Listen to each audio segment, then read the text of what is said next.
This channel does not promote any violent, harmful, or illegal activities. All content provided by this channel is meant for an educational purpose only.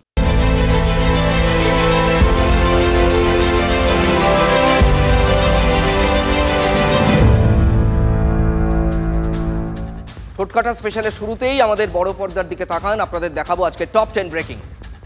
1 number breaking কি আছে big বলে? গুরুগ্রামে, মানে যাকে গুড়গাঁও বলা হয়, মেয়েকে গুলি করে খুন বাবার, মারাত্মক নৃশংস ঘটনা। 2, টেনিস খেলোয়াড় রাধিকা যাদবকে খুন। 3, মেয়ের টাকায় বাবা খাচ্ছে, খোঁটা সহ্য হয়নি। পুরোটাই তদন্ত সাপেক্ষ, প্রাথমিকভাবে এইসব তথ্য আসছে যেরকম খোঁটা দেওয়া হয়েছিল হয়তো। 4, পরীক্ষায় না বসার সিদ্ধান্তে অনড় চাকরিহারারা, মানে এসএসসির কথা। এই আরও জট পাকাচ্ছে ব্যাপারটা, মামলায় আরও জট পাকাচ্ছে। 5 নম্বর ব্রেকিং, 100-র কম যোগ্য চাকরিহারার আবেদন, মানে অ্যাজ অফ ডেট, আমি যখন কথা বলছি আপনাদের সঙ্গে, এসএসসির দেওয়া তথ্য, 100-র কম যোগ্য চাকরিহারা এখনো পর্যন্ত আবেদন করেছেন। 6, 3.5 লক্ষ আবেদন জমা পড়েছে, টোটাল আবেদন জমা পড়েছে 3.5 লক্ষ, আর 2-3 দিন বাকি আছে আবেদন করার। 7,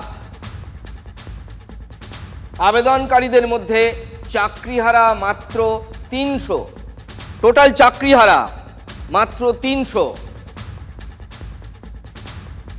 8, 218 জনই দাগি, মানে টোটাল 300 চাকরিহারা অ্যাজ অফ নাও আবেদন করেছে, এখনো পর্যন্ত করেছেন, তার মধ্যে 218 জনই দাগি, এটা কোর্টে জানিয়েছে এসএসসি। 9, অনুব্রত মামলায় হাইকোর্টের প্রশ্নের মুখে NCW, national commission for women, অর্থাৎ জাতীয় মহিলা কমিশন। এখানে অনুব্রত মামলায় অর্থাৎ এসপিকে তলব করা হয়েছিল, পুলিশ চলে গিয়েছিল হাইকোর্টে, আজকে বিচারপতি রায় দিয়েছেন, নির্দেশ দিয়েছেন, শোনাবো আপনাদের। 10 নম্বর, পুলিশের কাজে হস্তক্ষেপ নয়, বিচারপতি বলেছেন। কিছুটা তিনি ক্ষোভ প্রকাশ করেছেন এবং তিনি বলেছেন যে এনসিডব্লিউ কেন বলছে কোন ধারা যোগ করতে হবে, মানে কেষ্টকে ডাকা না ডাকা নিয়ে কোন ধারা যোগ হবে, কোন ধারা বিয়োগ হবে, এসব এনসিডব্লিউ কেন বলছে, নির্দেশ তারা দিতে পারে না। এনসিডব্লিউর পাল্টা সওয়াল ছিল, তারা কোনো নির্দেশ দিচ্ছে না, তারা কেবলমাত্র পরামর্শ দিচ্ছে, অ্যাডভাইস করছে। 14 তারিখ বীরভূমের এসপিকে virtually national commission for women, অর্থাৎ মহিলা কমিশন, জাতীয় মহিলা কমিশনের সামনে বসতে হবে, ভার্চুয়ালি বসতে হবে বীরভূমের এসপিকে। বিজেপির রাজ্য সভাপতি বলছেন মারছে মুসলমান, মরছে মুসলমান। বিরোধী দলনেতা শুভেন্দু অধিকারীর লাইন কিন্তু অন্য, তার মনোযোগ হিন্দু ভোট এককাট্টা করার দিকে। তার জন্য শুভেন্দুবাবু আরও একটা নতুন ফর্মুলা প্রয়োগ করলেন। হিন্দু জাতিকে কার্যত শূন্য করে দেওয়ার যে প্রয়াস মুসলিম লীগ সরকার মমতা ব্যানার্জির নেতৃত্বে চলছে, আমরা এটা কোনোভাবে বরদাস্ত করব না। এই পশ্চিম বাংলায় কোন হিন্দু মমতা ব্যানার্জির আমলে সেফ নয়। সে তৃণমূল করতে পারেন, সিপিএম করতে পারেন, অন্য কিছু করতে পারেন, কিছু নাই করতে পারেন। হিন্দুদের ঐক্যবদ্ধ হতে হবে। শুধু বিজেপির বুথ কমিটি করলে হবে না, ধর্মরক্ষা কমিটি করতে হবে প্রত্যেকটা বুথে, গ্রামে, আলে মানবে। কর্মীরা ওয়েলকাম করছেন, কিন্তু দেখুন ভোটের আগে রাজনৈতিক দলগুলো বুথ কমিটি তৈরি করে, বিজেপিরও আছে। শুভেন্দুবাবু বলছেন শুধু বুথ কমিটিতে চলবে না, বুথে বুথে করতে হবে ধর্মরক্ষা কমিটি, মানে নিজের দলের জন্য। ভোটের মাঠে এই লাইনে গোল করতে গিয়ে সেম সাইড করলেন না তো শুভেন্দুবাবু? कोई बंगाली कश्मीर नहीं जाएगा। कश्मीर जाना है तो जम्मू में जाओ, जहां मुसलमान आबादी ज्यादा है, मत जाओ। अपने कपड़ा खुल के और सिंदूर देख के चुन चुन के मारा है। हमारा हिमाचल प्रदेश है, जाइए ना, देवभूमि है। হিমাচলে যান, জম্মুতে যান, কিন্তু কাশ্মীর মুখ হবেন না। তিনি বলছেন বাঙালিকে, তিনি বলছেন হিন্দুকে। বিরোধী দলনেতার এটা টোটকা বা পরামর্শ, যাই বলেন, আপনারা শুনবেন কি শুনবেন না আপনাদের ব্যাপার। পেহেলগাঁওয়ে জঙ্গি হামলার পর কাশ্মীরের পর্যটন ব্যবসা ধাক্কা খেয়েছিল। পর্যটক টানতে রাজ্যে এসেছিলেন জম্মু কাশ্মীরের মুখ্যমন্ত্রী ওমর আবদুল্লাহ। গতকালই শুভেন্দু আক্রমণ শুরু করেন প্রথম থেকেই। পেহেলগাঁওয়ে জঙ্গি হামলায় নিহতদের নাম টেনে এনেছেন শুভেন্দু, সেই হিন্দু জাগো লাইনে।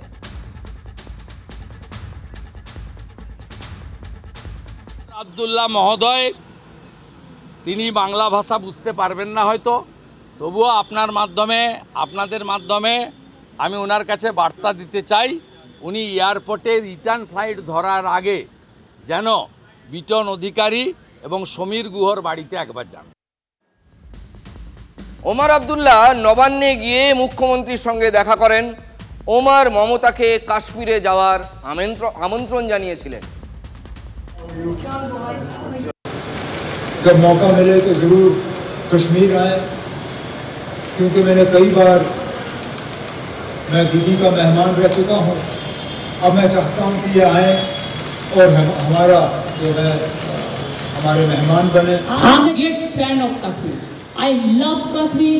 कश्मीर हमारा इतना अच्छा जगह है, इतना सुंदर जगह है, उधर में जाने और टूरिस्ट चाहते हैं पूरा इंडिया से। हमारी कोशिश है कि जम्मू कश्मीर और वेस्ट बंगाल हम और ज़्यादा करीबी से काम करें। I request the industrialist and the tourism sector to have some more with government to government, Kashmir government and West Bengal government to do it together. हम चाहते हैं कि ज़्यादा से ज़्यादा वेस्ट बंगाल से टूरिस्ट जो हैं वो जम्मू कश्मीर आएँ और उनका ख्याल रखना और उनका इंतजाम करना वो हमारी जिम्मेदारी है। गवर्नमेंट ऑफ इंडिया को भी देखना है, जो टूरिस्ट जाएगा उसको जाने का इंतजाम करे, उसको सिक्योरिटी दे।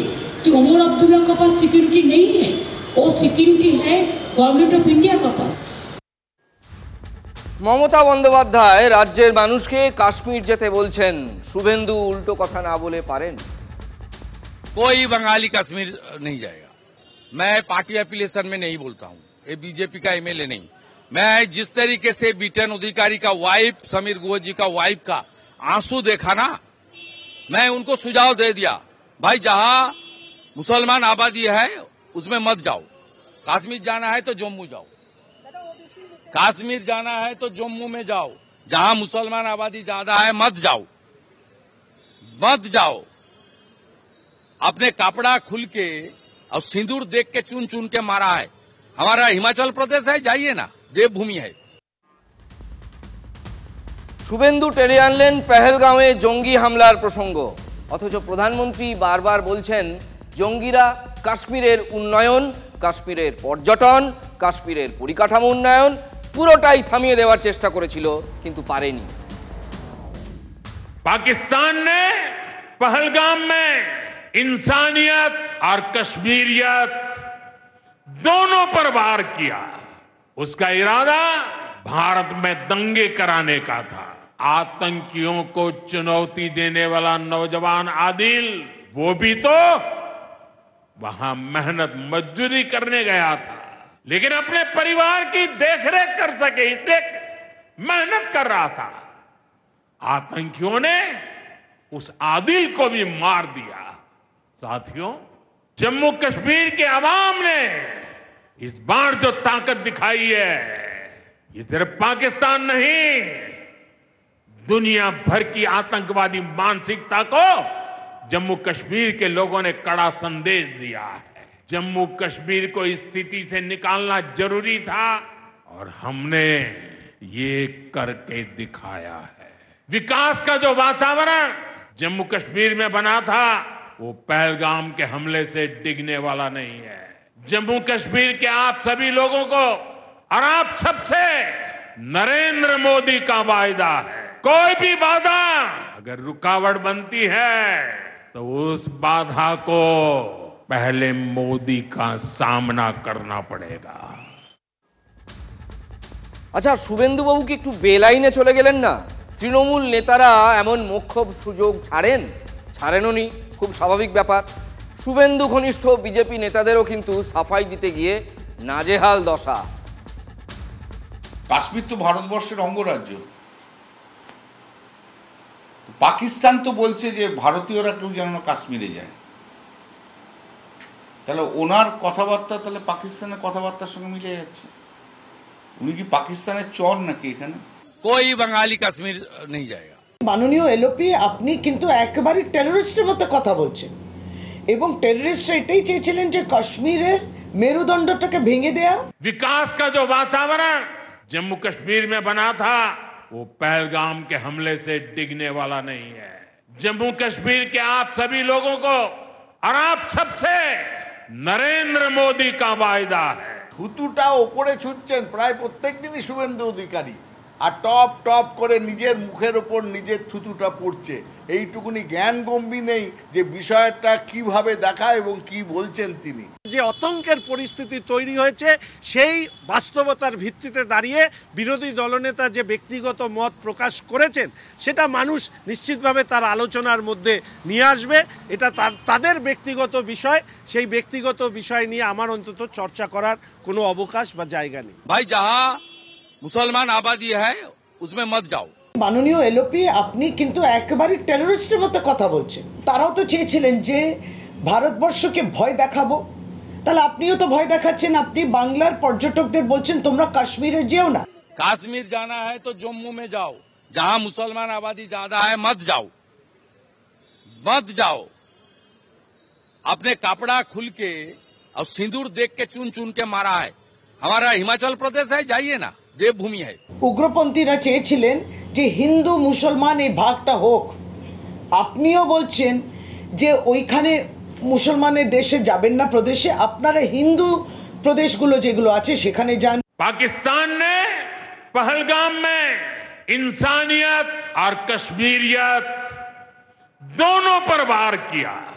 उसका इरादा भारत में दंगे कराने का था। উনি ধর্ম ভাগ করা ছাড়া আর কিছু জানেন না। ওনার কোনো রাজনৈতিক এজেন্ডাই নেই, মানে রাজনৈতিক লোকই নয় এই লোকটা। আমার মনে হয় আপনাদের হয়তো কোথাও একটু ব্যাখ্যা করতে হচ্ছে, সমস্যা হচ্ছে বা ভুল ব্যাখ্যা হচ্ছে। আমার মনে হয় না উনি এইভাবে কথা বলতে পারেন, কারণ এটা তো মানে আমার মনে হয় না ঠিক। হয়তো ওখানে এখনও পরিস্থিতি স্বাভাবিক হয়নি, আতঙ্ক আছে, তাই ভেবেচিন্তে যাবেন এই কথা বলে থাকতে পারেন বলে আমার মনে হয়। কেন্দ্রীয় সরকার চেয়েছিলেন কাশ্মীরে পর্যটন ফিরে আসুক, স্বাভাবিক পরিস্থিতি ফিরে আসুক, তাহলে সবটাই বিফল হয়ে গেল। कोई बंगाली कश्मीर नहीं जाएगा। भाई जहां मुसलमान आबादी है उसमें मत जाओ। এ শুধু ধর্মের ভিত্তিতে ভাগ করে কি হবে, কত মানুষ মরবে, রাইট করবে, তার রক্তের ওপর দিয়ে হেঁটে হেঁটে যে উনি পশ্চিমবাংলার মুখ্যমন্ত্রী হতে চান। मुस्लिम वोट के लिए अपील कर सकता हूं, लेकिन वो देने वाला नहीं है, ये मान के चलिए। যারা এই শূন্য বিতর্কে জড়িয়ে পড়েছেন, এখানে বিভাজনের রাজনীতি চলছে, এই বিভাজনের রাজনীতিকে বন্ধ করতে হবে। আমি কোনো কমেন্ট করি, আমি আমার অভিজ্ঞতা বাস্তবতা দিয়ে আমি বলছি, বলে যাব। শামশেরগঞ্জ থেকে হিন্দুরা দেশি নৌকায় চেপে মালদার স্কুলে গেছে। হিন্দু জাগো, হিন্দু জাগো। শুভেন্দু অধিকারী হিন্দু ভোটকে কনসলিডেটের কথা বলছে। আমি শুভেন্দু অধিকারীর শব্দের সঙ্গে একটা শব্দ খালি যোগ করে দিয়েছি যে আপনারা আয়নার সামনে দাঁড়িয়ে নিজেকে দেখুন। মরছে মুসলমান, মারছে মুসলমান, কারা এই অবস্থা তৈরি করলো? যারা আমাদের ভোট দিচ্ছেন না, যারা আমাদের থেকে দূরে থাকছেন, আপনারা প্রয়োজন যদি মনে করেন বিজেপিকে অচ্ছুত অস্পৃশ্য মনে করেন, আপনারা ভোট দয়া করে দেবেন না, কিন্তু আপনারা আয়নার সামনে দাঁড়িয়ে নিজেকে প্রশ্ন করুন। শ্রমিক ভট্টাচার্যের কথাগুলো শোনালাম আপনাদের। মারছে কারা, মরছে কারা? মালদা আর ভাঙড়, একদিনে দুই খুন, কয়েক ঘন্টার ব্যবধানে, দুই জেলার দুই প্রান্ত রাজ্যের, একটা দক্ষিণে একটা উত্তরে। নিহত দুজনই শাসক দলের নেতা, নিহত দুজনেই সংখ্যালঘু নেতা। মারল কারা? ইংরেজ বাজারে তৃণমূল নেতা খুন, মালদায় তৃণমূল নেতা খুনে গ্রেফতার দলেরই আর এক নেতা। ভাঙড়ে দলীয় বৈঠক সেরে ফেরার পথে খুন তৃণমূল নেতা। ভাঙড়ে তৃণমূলের অভিযোগপত্রে লেখা আছে আননোন পারসন।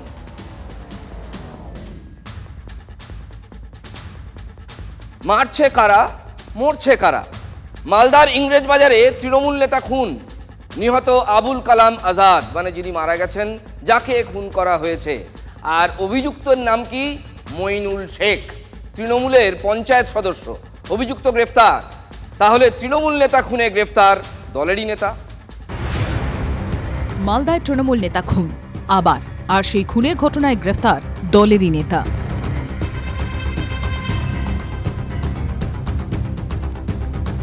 বৃহস্পতিবার রাতে বন্ধুর জন্মদিনে যান ইংরেজবাজারের লক্ষ্মীপুরের তৃণমূল নেতা আবুল কালাম আজাদ।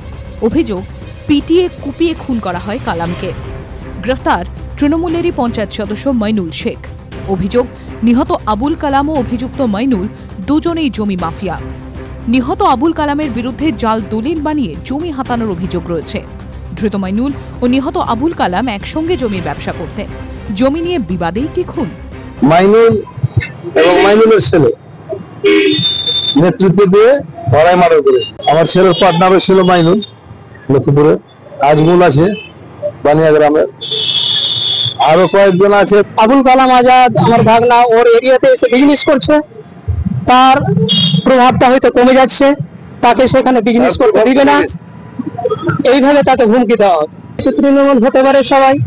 অভিযুক্ত মইনুল শেখ একসময় ইংরেজবাজার পঞ্চায়েত সমিতির সদস্য ছিলেন। পঞ্চায়েত নির্বাচনে তৃণমূলের টিকিট না পেয়ে কংগ্রেসে যোগ দেন। ভোটে জিতে পরে ফের তৃণমূলে যোগদান করেন তিনি। যদিও তৃণমূল ব্লক সভাপতির দাবি মইনুল তৃণমূলের কেউ নন।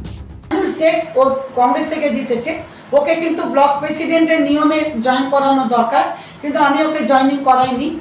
ও তৃণমূলের ঝান্ডা নিয়ে এদিক ওদিক যাচ্ছে, আমি জানি না কে বা কারা ওকে জয়েন করেছে। মইনুল তৃণমূলের কেউ নন, অথচ জেলা সভাপতি রহিম বক্সির সঙ্গে মইনুলের ছবি রয়েছে। তৃণমূলের জেলা সভাপতি অবশ্য অন্য যুক্তি দিয়েছেন। তদন্ত করে আমরা যা লোকের মুখে জানতে পেরেছি, লোকের কাছে, যে মহিলা ঘটিত কোনো ঘটনা ছিল, এর সাথে দলের কোনো সম্পর্ক নেই। দলের সাথে কোনোভাবে দলের কেউ জড়িত আছে কিনা আমরা জানি, পুলিশ তদন্ত করবে। পুলিশ তো মইনুল শেখকেই গ্রেফতার করেছে, তাহলে তৃণমূলের হাতেই তৃণমূল খুন? সরগরম রাজ্য রাজনীতি। আমরা তৃণমূল কংগ্রেস খুনে বিশ্বাস করি না। মমতা বন্দ্যোপাধ্যায় বলেছিলেন, বদলা নয় বদল চাই, নতুন বাংলা গড়তে চাই। নতুন বাংলা হয়েছে, বদলার জন্য নয়। এটা অনেকটা গ্যাং ওয়ারের মতন। আমরা বলেছি যে তৃণমূল কংগ্রেস হচ্ছে দুষ্কৃতীদের রেজিস্টার্ড অর্গানাইজেশন। তো দুষ্কৃতীরা যেরকম এলাকা দখল করে, এলাকা দখল নিয়ে লড়াই করে, রাজ্য জুড়ে এখন এলাকা দখলের লড়াই, গ্যাং ওয়ার শুরু হয়েছে। যে দলটা এসে উস্কানি দিচ্ছে, ধর্মীয় উস্কানি দিয়ে হিংসা করছে, যেরকম ভাবে গুজরাটে করেছিল, খুব ভয়াবহ একটা কালচার বেঙ্গলে নিয়ে আসার চেষ্টা করছে, হিংসার কালচার। তৃণমূল মারছে, তৃণমূল মরছে, এটা হচ্ছে এই রাজ্যের বর্তমান পরিস্থিতি। শঙ্কর ঘোষের কথাটা শুনলেন, বিধায়ক শঙ্কর ঘোষ। তৃণমূল নেতা খুনে অভিযুক্ত তৃণমূলই, অভিযুক্তকে গ্রেফতারও করেছে পুলিশ। আর ভাঙড়ে দলীয় বৈঠক সেরে ফেরার পথে খুন ভাঙড়ের তৃণমূল নেতা, নাম রাজ্জাক খাঁ। নিহত তৃণমূল নেতা শওকত মোল্লার ঘনিষ্ঠ ছিলেন। একসময় তিনি আরাবুলের ঘনিষ্ঠ ছিলেন এই রাজ্জাক খাঁ। কেন খুন হতে হলো রাজ্জাককে, খুনের কারণ ঘিরে কিন্তু ধোঁয়াশা রয়েছে।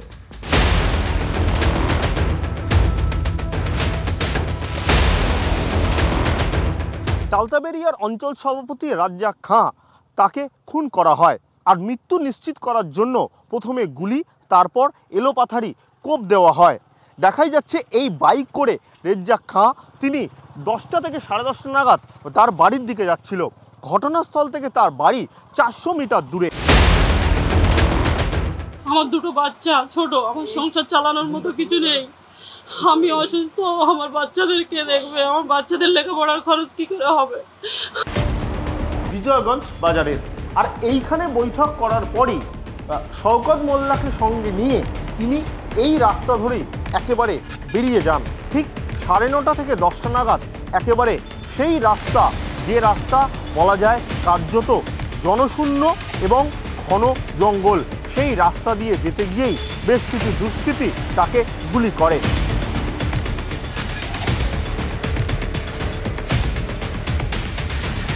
ওখানে 100% মুসলিম এরিয়া, তাই ওখানে বিজেপিকে দায়ী করতে পারছে না। তা নাহলে বিজেপিকে বলতো। আপনি ওদের পরিবারের কাছে যান, এবার দেখবেন পরিবাররা অন্য কথা বলবে। পরিবারের কাছে যান না, আমি তো এখনো দেখিনি। পরিবারের কাছে গেলে পরিবার বলবে যে এই খুনে শওকত কিংবা আরাবুল ইসলাম আছে। রাজ্জাক আমার অত্যন্ত প্রিয় ছিল, আজকে সে খুন হয়েছে, নৃশংসভাবে খুন হয়েছে। এই খুন বাংলায় দেখা যায় না। একটা সময় ভাঙড়ে কলকাতা পুলিশে আসার আগে এখানে কালী পূজার মতো বোম পড়ত। কলকাতা পুলিশ দায়িত্ব নেওয়ার পরে অন্তত সেই বোমবাজির হাত থেকে অন্তত এখানকার সাধারণ মানুষ অন্তত কিছুটা হলে মুক্তি পেয়েছে। কিন্তু এখনও এখানে যে খুনি সমাজবিরোধীগুলো লুকিয়ে আছে, এখন বোধহয় পুলিশ সবটাকে বোধহয় ক্যাপচার করতে পারেনি।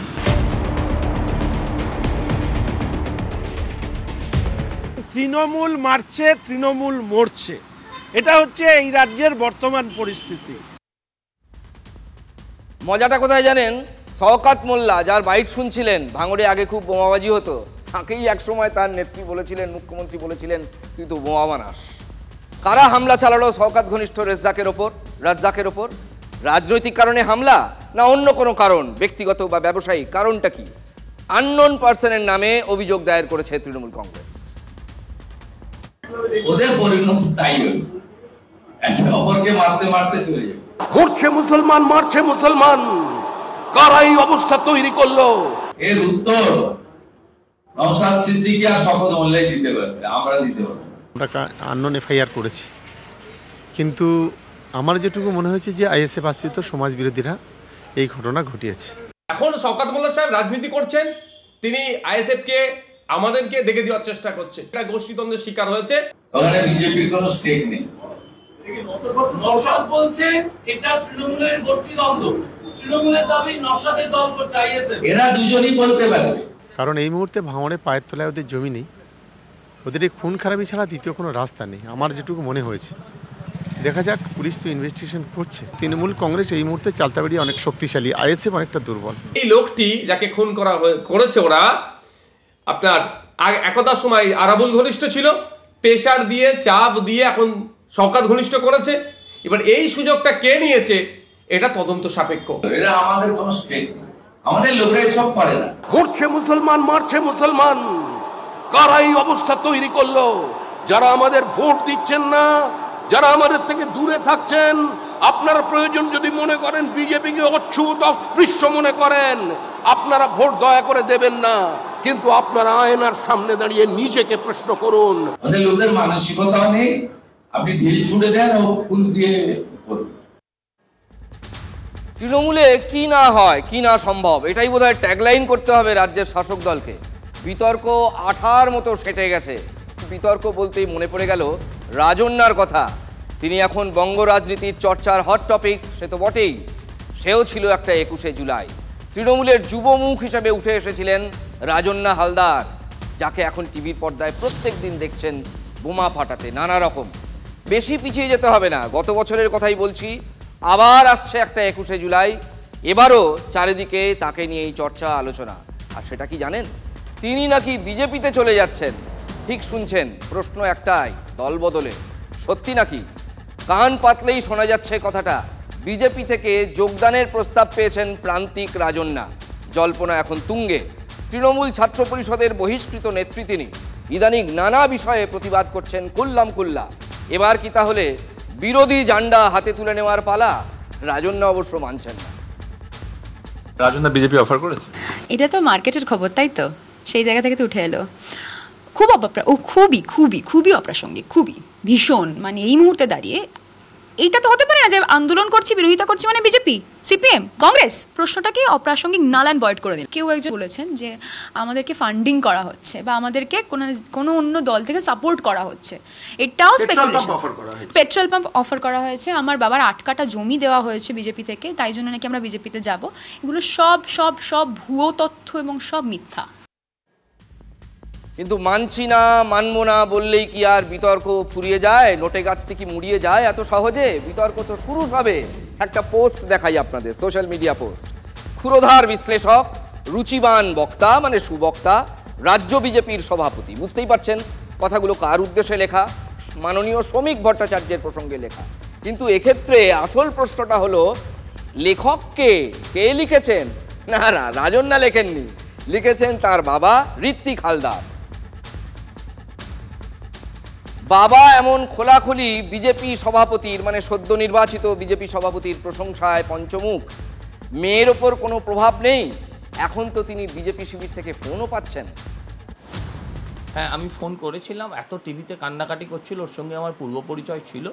সেই পূর্ব পরিচয় জেনেই ফোন করেছিলাম। যদি একটা মেয়ের সম্মানে আঘাত, সেটা তার ত্রুটি হতে পারে, সেটা তার সাথে অন্যায় হতে পারে, হোয়াট এভার ইট ইস, সেটা নিয়ে নোংরামিটা কখনোই বাঞ্ছনীয় নয়। আমি ওকে বারবার অ্যাডভাইস করেছি যে তুমি সরকারের কাছে, আমি পার্টিকে জানিয়েছি ছেড়ে তুমি পুলিশকে জানাও, এবার বাকিটা ওর ব্যাপার। মানে সজলবাবু বলছেন তিনি এখন একটু অ্যাডভাইজারের কাজ করেছেন আর কি, এটাই চর্চা। এত কাণ্ড, এত বিতর্ক, জোড়াফুল শিবির নিশ্চয় সবটা জানে। এখানে খুব কিছু মন্তব্য করার নেই, এটা কারো ব্যক্তিগত ব্যাপার। ও অনেক ছোট, এখন অনেক ক্ষেত্রে ইমেচিওর। নিশ্চয়ই ওকে কেউ সুপরামর্শ দিয়েছে। প্রত্যেকে তো পলিটিক্যাল ক্যারিয়ার নিজের মতন হয় না, নিজেকে ডিসিশন নিতে হয় কোনটা তার জন্য ভালো, কোনটা তার জন্য খারাপ। ওর যদি মনে করে কোনো কিছু ভালো, সেটা ওর মতন করে সিদ্ধান্ত নেওয়ার অধিকার কমপ্লিটলি ওর আছে।